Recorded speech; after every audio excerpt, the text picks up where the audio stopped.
Paham kedua tentang kejatuhan dan dosa asali yang berbeda dengan paham pertama video sebelumnya. Kalau yang pertama itu Pelagian, yang kedua dikenal dia dengan Armenian. Armenian diambil dari nama pencetusnya, Jacobus Arminius. Dia seorang teolog Belanda, Arminius. Jadi penganut paham ini disebutlah kelompok Armenian.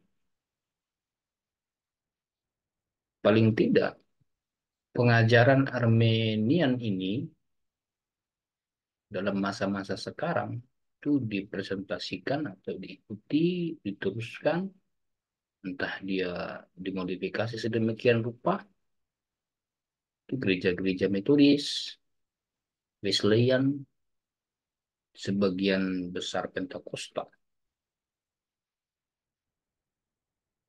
Saudara tetap baca ulanglah buku-buku secara gereja untuk mendapatkan informasi yang lebih lengkap. Paling tidak dalam video singkat ini yang mau saya sampaikan adalah beberapa pemikiran kelompok ini, khususnya tentang kejatuhan dan dosa asali saja. Hal-hal lain tidak dibahas di sini.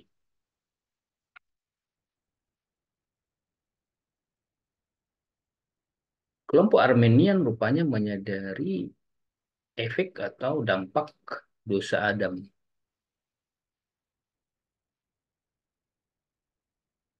Inilah yang menjadi pokok perbedaan kelompok ini dengan Pelagian.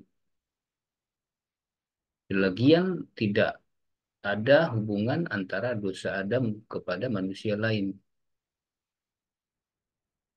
Armenian menyebut bahwa ada dampaknya. Dosa Adam berdampak kepada manusia lain.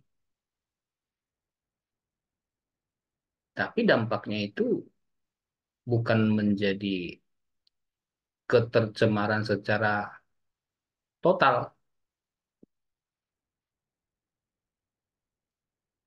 Adam berdosa, itu kita terima, kita pahami, dibaca di Alkitab Perjanjian Lama.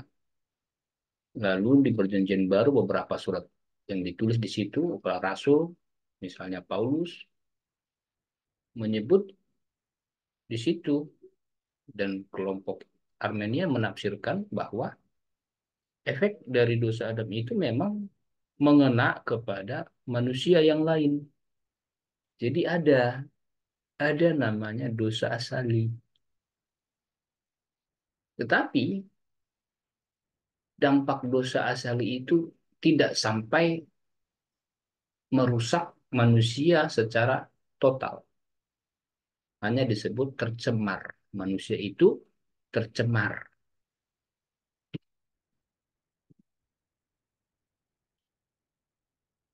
Rupanya Tuhan Allah memberikan kemampuan agar manusia itu dapat memilih. Dalam hal ini, memilih yang benar. Itulah pandangan Armenian. Betul memang manusia merasakan atau mengalami dampak dari dosa Adam itu. Dampak itu tidak sampai merusak secara total. Lagi pula, Tuhan memberikan kemampuan supaya manusia yang sudah tercemar ini dapat membuat pilihan yang benar, bukan hanya pilihan yang salah. Karena tentu saja dampak dosa akhirnya membuat manusia akan memilih yang salah. Tapi lewat kemampuan yang diberikan Tuhan, manusia yang sudah tercemar itu janganlah dianggap tidak sanggup membuat pilihan benar. Itulah maksud kelompok Armeniani ini. Tetaplah ada optimisme. Tuhan berikan kemampuan. Dengan itulah manusia yang sudah tercemar oleh dosa Adam ini tetap punya kemampuan memilih yang benar. Ada ayat di Roma 5 ayat 12. Ini tulisan Paulus kepada jemaat di Roma. Begini bunyinya, sebab itu sama seperti dosa telah masuk ke dalam dunia oleh satu orang, dan oleh dosa itu juga maut. Demikianlah maut itu telah menjalar kepada semua orang, karena semua orang telah berbuat dosa. Oleh satu orang dosa masuk dalam dunia. Nah, itu dipahami sebagai menunjuk Adam. Karena Adam dosa masuk ke dunia. Demikian juga maut, kematian. Kematian itu menjalar kepada semua orang. Ayat ini ditafsirkan oleh kelompok Armenian.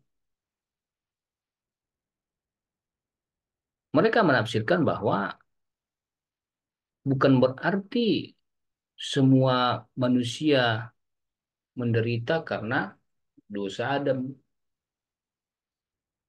Bukan berarti karena dosanya si Adam itu. Lalu kenapa manusia ini menderita? Kenapa manusia itu mati? Manusia itu karena rupanya tiap-tiap orang secara individu melakukan kesepakatan dengan tindakan berdosa Adam. Setiap individu. Maksudnya apa? Maksudnya rupanya orang per orang melakukan dosa juga. Rupanya orang per orang melakukan dosa juga. Janganlah di, diajarkan bahwa dosa Adam mempengaruhi manusia yang lain sehingga mereka semua akhirnya hanya punya kemampuan untuk berdosa, tidak punya kemampuan untuk memilih yang benar. Kelompok ini memahami bahwa setiap dosa kesalahan individu itu adalah dilakukan individu, bukan karena efeknya dosa Adam tadi itu. Betul memang dosa Adam itu berefek, tapi janganlah akhirnya menimpakan kesalahan semua kepada Adam. Nyata-nyatanya setiap orang secara individu yang melakukan kesepakatan dengan tindakan Adam yang berdosa itu.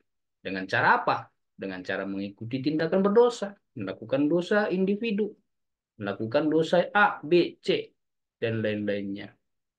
Itulah yang dimaksudkan oleh Paulus dalam Roma, hasil pemahaman atau tafsiran kelompok Armenian ini.